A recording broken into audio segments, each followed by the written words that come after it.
May grupo ngayon, ang tawag ay Artikulo 11, meron pa hong ibang grupo na nananawagan nga ng Truth Commission, ng independent body. Hindi po daw Kongreso ang mag-iimbestiga nito, both houses, no? Kung hindi po Truth Commission. At meron pong binabanggit din dito na baka pwede rin po kayo na maging miyembro nito. Ano pong take nyo rito?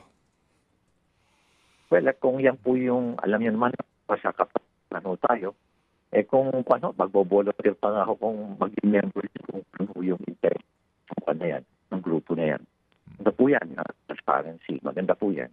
Opo. Do you agree na sabi din po nila kanina po, no, with all due respect po sa Congress, na mas mainam para walang duda, hindi na po Kongreso, both houses ang mag-imbestiga?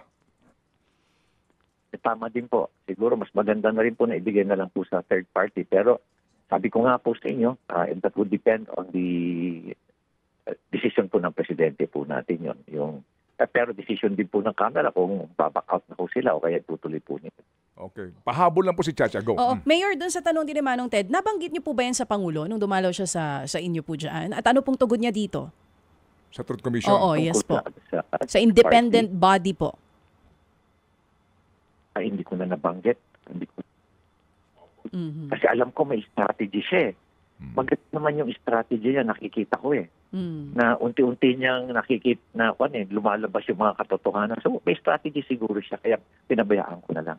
At sa tingin ko, alam naman ni Presidente kung ano yung ginagawa niya.